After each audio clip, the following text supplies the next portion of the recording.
Rappelez-vous ceci, celui qui sème avec avarice récoltera petitement, celui qui sème avec abondance récoltera abondamment. Que chacun donne donc comme il l'a décidé, non pas à regret ou par obligation, car Dieu aime celui qui donne avec joie. Et Dieu a le pouvoir de vous combler de toutes sortes de bienfaits. Ayant toujours tout le nécessaire, vous serez même dans l'abondance pour contribuer à toutes sortes d'œuvres bonnes. Comme l'Écriture le déclare, il donne largement aux pauvres. Sa bonté dure pour toujours. Je le dis chaque année et je recommence ce matin, les bonnes résolutions, c'est pas mon truc. Alors, à tort peut-être, qu'est-ce que ça révèle finalement? Qu'est-ce que ça dit? Qu'est-ce que c'est finalement que cet état d'esprit? Parce que finalement, les bonnes résolutions, c'est peut-être quelque chose de formidable, d'utile en tout cas, parce que ça révèle que nous sommes toujours en mouvement, ça révèle que nous sommes toujours vivants. Elle nous incite à diriger notre volonté et notre énergie vers la personne que nous voudrions être. Et c'est déjà pas mal, C'est mieux que d'être un vieux grincheux qui ne veut plus aller nulle part, qui est sûr de lui et enfermé dans ses certitudes. Je suis sûr que cette année, une des bonnes résolutions, un des rêves les plus partagés par les Français sera de faire plus de sport. Et je suis sûr que dans les semaines à venir, un nombre conséquent, quand elles vont pouvoir réouvrir pleinement, prendra un abonnement dans une salle de sport. Et vous me croirez ou pas, mais il m'est arrivé à moi aussi d'avoir un abonnement dans une salle de sport. Et si. Et même, j'y suis allé. Vous savez, les salles de sport, c'est un peu des villes fantômes en novembre et en décembre. Et puis, janvier arrive et elles deviennent aussi bondées que, je ne sais pas, excusez-moi l'image, que le RER B par exemple. Mais rassurez-vous, dès mi-février, on ne retrouve plus que les habitués. C'est comme ce mois de janvier, on voit tout le monde courir sur les routes. Après, ça disparaît. Pour illustrer une vérité, si seulement nous pouvions faire de nos résolutions des habitudes. Car oui, les bonnes résolutions, les plans que l'on fait pour notre vie, parfois ça fonctionne et parfois ça se flétrit, ça disparaît, on abandonne. Une chose demeure et cette chose, quelle est-elle dans notre vie? C'est l'amour. L'amour, on a toujours à en donner et on a toujours soif d'en recevoir.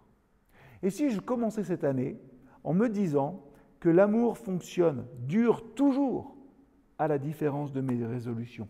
Et si notre bonne résolution, c'était de nous engager à aimer, tout simplement. Oui, l'amour n'est pas une faiblesse, je le rappelle souvent. Et oui, aimer, ça fonctionne toujours. Le truc, c'est de ne pas le prévoir. On tombe amoureux, n'est-ce pas? On ne prévoit pas de le faire. On ne prévoit pas de tomber. Donc ne prévoyez pas de le faire. Ne faites pas de l'amour une résolution comme d'aller à une salle de gym ou à la salle. Non. Just do it. Juste faites-le. Aimez. Ayez une fuite. C'est un mot qu'on n'aime pas, une expression qui n'est pas très jolie et moi je ne l'aime pas vraiment non plus. Aimer pour nous chrétiens, c'est juste donner à voir Jésus qui coule à travers nous dans le monde, dans mon monde, dans notre monde, celui qui est autour de nous. L'apôtre Paul, dans le texte un peu bizarre que j'ai lu, que j'ai choisi de partager avec vous, nous avertit avec une promesse. Celui qui sème avec avarice récoltera petitement. Celui qui sème avec générosité récoltera abondamment. La façon dont nous semons et pour qui déterminera de manière réelle et significative ce que nous récolterons. Si nous semons abondamment, nous récolterons différemment que peut-être ce que l'on a fait auparavant. Si nous aimons abondamment, nous serons aimés aussi différemment. Notre Dieu, je le crois, aime remplir la coupe de ceux qui le suivent avec empressement et donc qui se donnent volontiers pour les autres.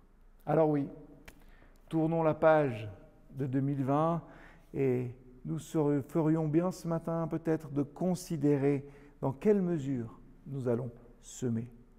Semez votre amour généreusement. Ne vous économisez pas.